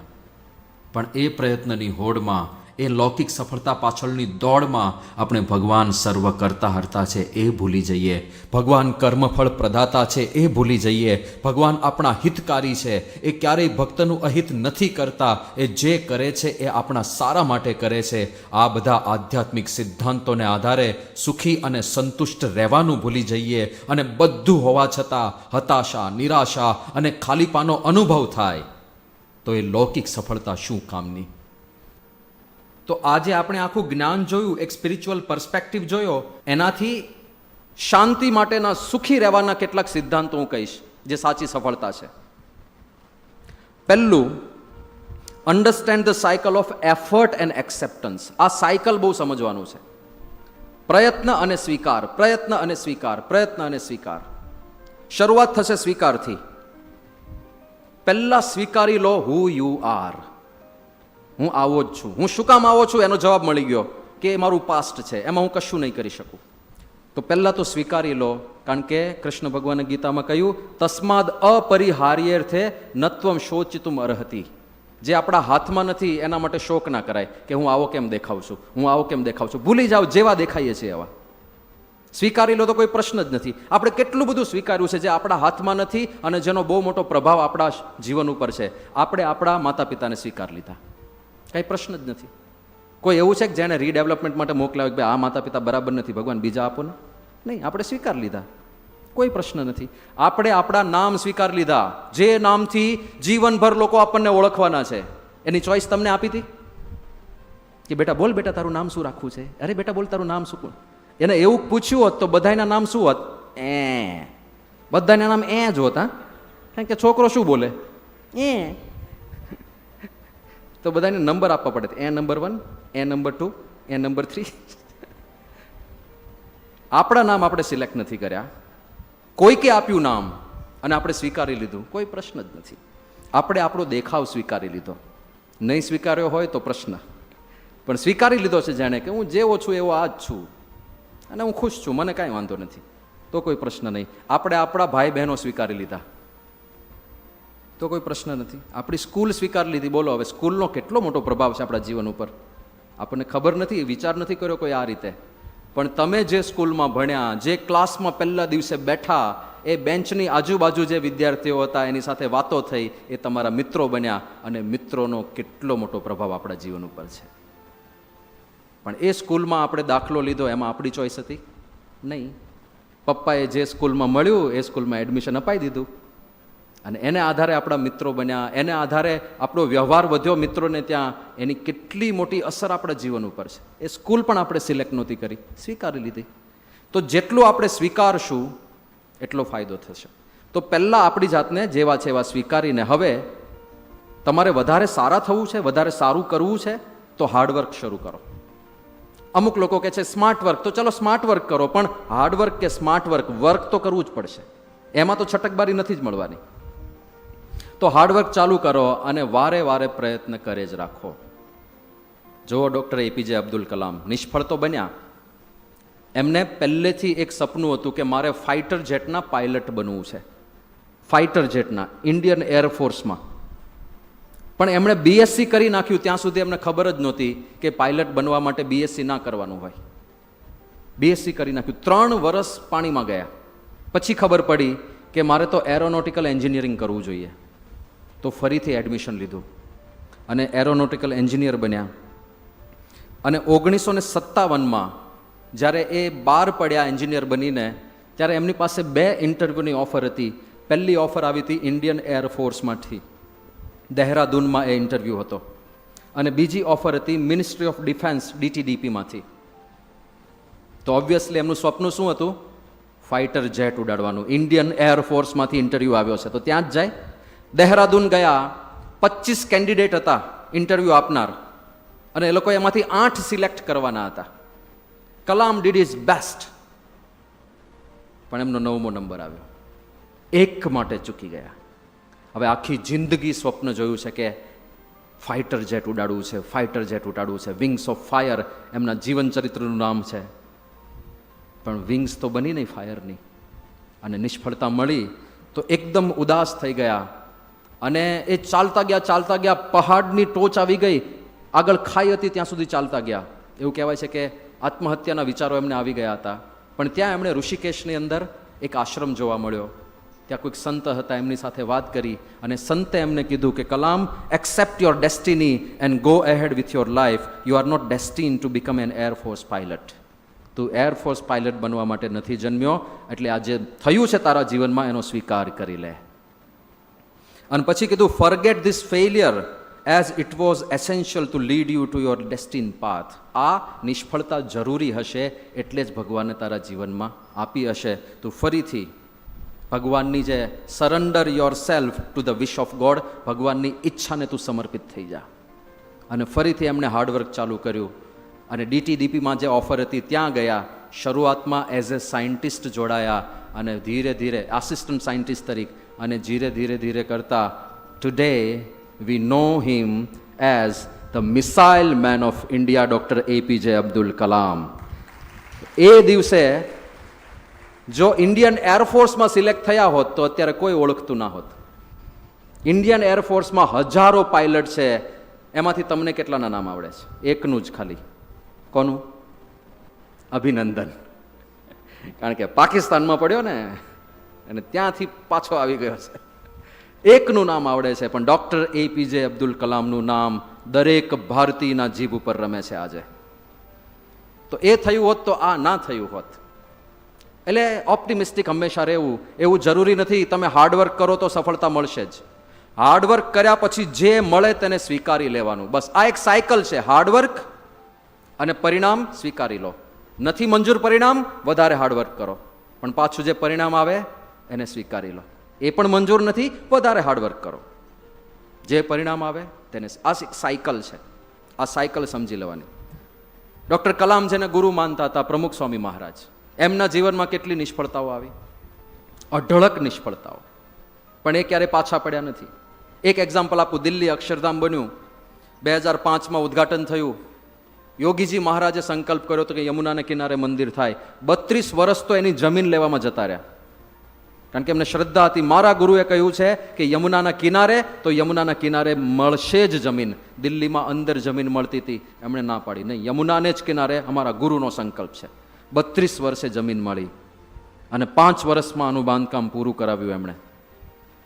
અને પછી ગિનિસ બુકવાળાએ રેકોર્ડ એક સ્થાપિત કરી દીધો કે દુનિયાનું ધ બિગેસ્ટ કોમ્પ્રિહેન્સિવ હિન્દુ મંદિર ઇન ધ વર્લ્ડ કોઈ હોય તો આ અક્ષરધામ મંદિર છે. હવે એમાં એક ઘટના, અક્ષરધામ વર્કિંગ થઈ ગયું, હજારો લોકો આવવા માંડ્યા. 31 ડિસેમ્બર 2005, પહેલી 31 ડિસેમ્બરને દિવસે 1,05,000 લોકો એક જ દિવસમાં દર્શને આવ્યા. તો એટલું અદ્ભુત આ મંદિર બન્યું. પણ થોડા મહિનાઓ પછી એક ઘટના એવી બની કે અંદર કલર માટેનું કંઈક મટીરિયલ રાખ્યું હશે અને રાત્રે શોર્ટ સર્કિટ થઈ, આગ લાગી અને આજે આખું સિંહાસન દેખાય છે. આ સિંહાસન આખું સિંહાસન બળીને ભસ્મ થઈ ગયું અને એનાથી મૂર્તિઓને પણ ઘણું બધું નુકસાન થયું. અને સવારે જ્યારે સંતો ત્યાં ગયા ત્યારે જોયું કે આ તો બધું ખલાસ થઈ ગયું. 32 વર્ષની પ્રતીક્ષા, 5 વર્ષની મહેનત, પ્રમુખ સ્વામી મહારાજનો પ્રબળ પુરુષાર્થ અને બધું બળીને રાખ. અને બધા એટલા નિરાશ થઈ ગયા હતા. અને પ્રમુખ સ્વામી મહારાજને ફોન કર્યો કે બાપા આવું થયું છે અને દ્રશ્ય એવું છે કે કશું અમને અત્યારે કોઈ વિચાર જ નથી આવતો, ચારે બાજુ નકારાત્મકતા છવાઈ ગઈ છે. અને ત્યારે પ્રમુખ સ્વામી મહારાજે કીધું કે ચિંતા ના કરો, કરતા હરતા ભગવાન છે અને જે કરે એ સારા માટે જ હોય. ભગવાનને વધુ સારું કરાવવું હશે, તમે બધું ભૂલી જાઓ, ફરીથી રિનોવેશન ચાલુ કરી દો, અક્ષરધામ થોડા સમય માટે બંધ કરી દો મુખ્ય મંદિર, અને આપણે ફરીથી કામ ચાલુ કરો. જો ઓપ્ટિમિઝમ તો જુઓ, ભગવાનમાં શ્રદ્ધા તો જુઓ. અને આવું થયું તો એ વિચાર શું આવે છે? ભગવાન જે કરે તે સારા માટે. આજે આપણે એક્સેપ્ટન્સની વાત કરી ને, તમારું બધું કામ એક સાથે સળગીને ભસ્મ થઈ જાય તો વિચાર આ રહે કે બસ સ્વીકારી લેવાનું છે, ભગવાન જે કરે તે સારા માટે. એક્સેપ્ટન્સ. અને હવે નેક્સ્ટ સ્ટેપ આવે છે, પાછું ચાલુ કરો હાર્ડવર્ક, ફરીથી બનાવો અને ભગવાનને આપણે પ્રાર્થના કરીએ વધારે સારું બનશે. અને પછી જે બન્યું જોજો હવે ડિફરન્સ. આ જૂનું છે જે ઓરિજિનલી હતું અને રિનોવેટ થયા પછી બન્યું એ આ છે. અને અત્યારે લોકો ખસતા નથી દર્શનેથી, ત્યાં આપણે સ્વયંસેવકો રાખવા પડે છે કે આગળ વધો. એટલી અદ્ભુત રચના થઈ. તો આ જે સાયકલ સ્વીકારી લેવાનું છે, એક હાર્ડવર્ક, સ્માર્ટ વર્ક, જે કરો તે મહેનત કરો અને પછી જે પરિણામ મળે એને સ્વીકારી લો. મંજૂર નથી, વધારે આગળ વધવું છે, ફરીથી હાર્ડવર્ક કરો, પરિણામ મળે એને સ્વીકારી લો. એ સાયકલમાં રહેવાનું. પણ એ સાયકલ વચ્ચે શાંતિ નહીં થાય પછી, કારણ કે અસંતોષ છે એટલે તો વધારે મહેનત કરીએ છીએ, અને અસંતોષ છે ત્યાં સુધી, તૃષ્ણા છે ત્યાં સુધી શાંતિ નહીં થાય. એની વચ્ચે stay happy and satisfied, use spiritual wisdom. ત્યાં આધ્યાત્મિક જ્ઞાનનો ઉપયોગ કરીને શાંત રહેતા શીખી જવું પડે. કારણ કે અસંતુષ્ટિ એવી વસ્તુ છે ને કે રાવણ જેટલી સંપત્તિ આવે તોય તમે અસંતુષ્ટ રહો. કેટલી સંપત્તિ હતી, સોનાની લંકા છે, હીરા જડિત સ્વિમિંગ પુલ છે લંકાની અંદર, બધું વર્ણન છે. આ હીરા જડેલા સ્વિમિંગ પુલ, રાવણ સ્નાન કરે તો એ સ્વિમિંગ પુલની બોર્ડર ઉપર હીરા જડેલા છે. એના પગથિયા, સ્વિમિંગ પુલના પગથિયા વૈદુર્ય મણીમાંથી બનેલા છે. અને એની પાસે જે પુષ્પક વિમાન હતું એ મનના સંકલ્પથી પ્રેરિત હતું. રાવણ યાદ કરે પુષ્પક આવી જા, બહાર જવું છે, તો પેલું ઉડીને હાજર થાય. પુષ્પકની એ વિશેષતા હતી. હવે આવી જાહો જલાલી છે, પણ તૃષ્ણા, અસંતુષ્ટિ. તો ઘનશ્યામ બાપા ઘણીવાર વાત કરે છે કે એની એક કામાશક્તિને લીધે, કામ વાસનાને લીધે, અસંતોષને લીધે હોમ ડિલિવરી મૃત્યુ આવ્યું. જેમ એમેઝોનનું પેકેજ ઘરે આવી જાય ને, એમ રામચંદ્ર ભગવાન ઘરે આવીને મારી ગયા. Home delivery. તૃષ્ણા. એટલે આ બધા પ્રયત્ન કરવાની સાથે અંતરથી સંતુષ્ટ રહેવું આ બહુ જરૂરી છે. ભગવાનને કરતા હરતા સમજીને જે પરિણામ મળે છે એનાથી સંતુષ્ટ રહેવું ખૂબ જરૂરી છે. કારણ કે તમે દોડ્યા જ કરશો, દોડ્યા જ કરશો, દોડ્યા જ કરશો તો જીવન જીવશો ક્યારે? સતત સંપત્તિ ને કીર્તિ ને સફળતાઓ ને મોટા થઈ જઈએ અને પ્રખ્યાત થઈ જઈએ અને એની પાછળ જ દોડા કરશો તો પરિવારને સમય ક્યારે આપશો? તો બાળકોને સમય ક્યારે આપશો? જેનો આપણા જીવન પર બહુ મોટો પ્રભાવ છે. સુખ દુઃખમાં પરિવાર બાજુમાં ઊભા રહેવાનું છે, એ લોકો સાથે સારા સંબંધોનો સમય ક્યારે કાઢશો? જેનો આપણા જીવન પર બહુ મોટો પ્રભાવ છે આપણી સમજણ, આપણું આધ્યાત્મિક જ્ઞાન, તો સત્સંગમાં આવવા માટે, સભામાં આવીને સત્સંગ કરવા માટે સમય ક્યારે કાઢશો? જો આની પાછળ જ દોડ્યા કર્યા આખી જિંદગી, સંપત્તિ સંપત્તિ સંપત્તિ, તો એટલો સમય કાઢીને સ્ટે હેપી એન્ડ સેટિસ્ફાઈડ. અને એના માટે સ્પિરિચ્યુઅલ વિઝડમ એ બહુ જરૂરી છે. તો ટૂંકમાં આ જો સાયકલ છે એનો સાર આ છે કે prepare for the best and at the same time get ready for the worst. તમે શ્રેષ્ઠમાં શ્રેષ્ઠ પરિણામ માટે તૈયારી કરો. યુપીએસસીની એક્ઝામ આપો વાંધો નહીં, પણ ફેલ થવાની પણ સાથે સાથે તૈયારી રાખવી પડે. Prepare for the best. 90%ની અપેક્ષા રાખીને મહેનત કરો and get ready for the worst. અને ફેલ થવા માટે તૈયાર રહો. જો અંદરથી તૈયાર હઈશું ને તો આપણને પીડા એટલી બધી લાગશે નહીં. આપણે તૈયાર નથી હોતા, એક જ સાઈડ વિચારીએ છીએ. તમે જો, તમે ત્યારે બેઠા છો ને પાછળથી કોઈક ઇન્જેક્શન મારી દે તો કેવી બૂમ પડે? ભયંકર બૂમ પડે ને, આખા સભા મંડપને સંભળાય. કારણ કે તમે તૈયાર નહોતા. પણ ડૉક્ટર તમને કહે કે ચલો હું ઇન્જેક્શન મારું છું, તો આપણે હાથ સામેથી લાંબો કરશું. હા હા મારી દો, મારી દો. કદાચ જોવાય નહીં તો બીજી બાજુ જોઈ જઈશું. હા મારી દો, હા મારી દો, મારાથી જોવાતું નથી, મારી દો તમે. અને જ્યારે ડૉક્ટર મારશે ત્યારે આપણે હુંકારો નહીં કરીએ, મોટી મોટી બૂમ નહીં પાડીએ. We are prepared. તો જ્યારે જ્યારે આપણે કંઈક મોટી ઇવેન્ટમાં પદાર્પણ કરતા હોઈએ ત્યારે પ્રિપેર ફોર ધ બેસ્ટ. 100% આવે, 90% આવે, 99% આવે, એના માટેની તૈયારી કરો. But at the same time એની સાથે જ get ready for the worst. કારણ કે પરિણામ ભગવાન ખાલી મહેનત જોઈને નથી આપવાના, આપણા પૂર્વ જન્મના કર્મ જોઈને પણ આપવાના છે. આટલી જ વસ્તુ સમજવાની છે. Message number 3, avoid bad company. જે ઓલરેડી આપણે કહી દીધું. ખરાબ સંગનો ત્યાગ કરો. એ વ્યક્તિ હોય, એ વસ્તુ હોય, એ મોબાઈલની અંદર હોય, એ કોઈ એપ્લિકેશનની અંદર હોય, જ્યાં જ્યાં નેગેટિવિટી છે એનો ત્યાગ કરો. આપણું જીવન બરબાદ થઈ રહ્યું છે. ચોથો મેસેજ છે નેવર હર્ટ એનીવન. ક્યારેય કોઈ નિર્દોષ માણસને પીડા ના આપો. એ વ્યક્તિ હોય કે જીવજંતુ હોય, તમારું કાંઈ બગાડ્યું નથી તો એવા નિર્દોષ વ્યક્તિને શું કામ પીડા આપો છો? ઘણીવાર તમારી ઉંમરમાં એક પ્રવૃત્તિ એવી થતી હોય છે કે સાથે ભણતા વિદ્યાર્થીઓમાં કોઈક બિચારો એટલો કેપેબલ ના હોય, કોઈક ડિસેબિલિટીઝ હોય, એટલી બુદ્ધિ ના ચાલતી હોય, થોડો મૂર્ખ જેવો હોય, તો બીજા બધા વિદ્યાર્થીઓ ભેગા થઈને એને ત્રાસ આપતા હોય છે, એને રંજાડતા હોય છે, એને પીડા આપતા હોય છે. મહાભયંકર છે. પેલો વ્યક્તિ જવાબ આપવા માટે કેપેબલ નથી, એની પાસે એવી સૂઝ કે એવી પર્સનાલિટી નથી, એવું વ્યક્તિત્વ નથી કે તમને જડબાતોડ જવાબ આપી શકે. એટલે સહન કરે, અંદરથી પીડાય, કશું કરી ના શકે, એને ગૂંગળામણ થાય, એ જવાબ નથી આપી શકતો. પણ એના વતી ભગવાન જ્યારે જવાબ આપશે ને ત્યારે કોઈને મોઢું નહીં દેખાડી શકાય. એટલા માટે કોઈ નિર્દોષ વ્યક્તિને, કોઈને હર્ટ ઇન્ટેન્શનલી ના કરો. હા, આપણી પ્રગતિ જોઈને કોઈક ઈર્ષાથી બળતો હોય તો ભલે બળતો, એ એનો સ્વભાવ છે, એ એની ભૂલ છે. પણ આપણે હેતુપૂર્વક કોઈને હર્ટ ના કરાય. કારણ કે તમે હેતુપૂર્વક કોઈને પણ પરેશાન કર્યો, હર્ટ કર્યો તો એ કર્મ પાછું રિબાઉન્ડ થઈને આવશે, એ ફરીથી બુમરેંગની જેમ તમારા ઉપર આવશે, અને એ ચક્ર નથી પૂરું થતું. એટલા માટે આ પણ બહુ અગત્યનો મેસેજ છે. સુખી થવા માટે કોઈને તમે નિરાશ નહીં કર્યા હોય, કોઈને હતાશ નહીં કર્યા હોય, અને બધાને ઉલટાની જ્યાં જ્યાં શક્ય બને ત્યાં મદદ કરો જરૂરતમંદ માણસોને, તો એની દુઆ પણ કામ લાગશે. કોઈકનો શાપ પણ કામ લાગે, ખોટી રીતે હેરાન કરી નાખે આપણને. કારણ કે તુલસીદાસજી કહે છે, તુલસી હાય ગરીબ કી કભી ન ખાલી જાય, મુએ ઢોર કે ચામ સે લોહા ભસમ હો જાય. અને કોઈકની દુઆ મળી જાય, કોઈકના આશીર્વાદ મળી જાય, કોઈક તમારા માટે એવો શુભ સંકલ્પ કરી બેસે કે વાહ વાહ વાહ વાહ, શું છોકરો છે, આના ઉપર ભગવાન ખૂબ આશીર્વાદ વરસાવે, તો એના એ જે શુભ સંકલ્પ છે એનો પણ પ્રભાવ પડે છે. 5મો મેસેજ છે, learn from your mistakes but don't dwell in the past. આ બહુ જરૂરી છે.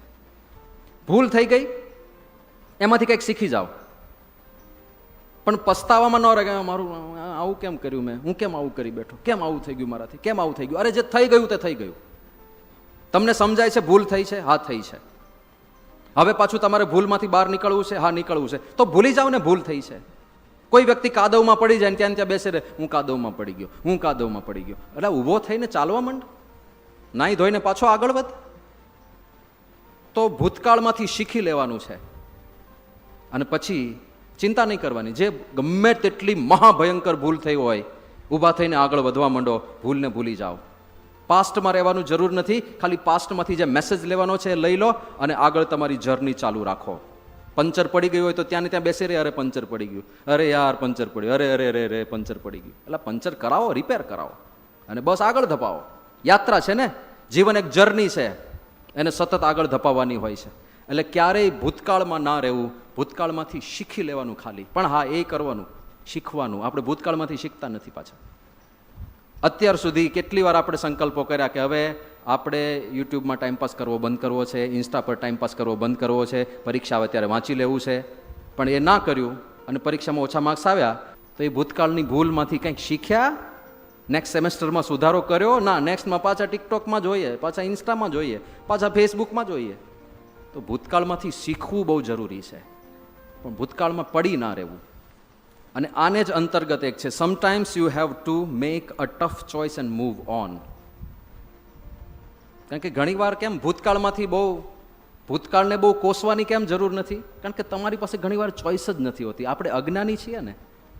હવે આ એક દ્રષ્ટાંત હું તમને એવું આપવા માંગુ છું કે એની બહુ ચર્ચા થતી હોય છે મોટિવેશનલ વર્લ્ડની અંદર.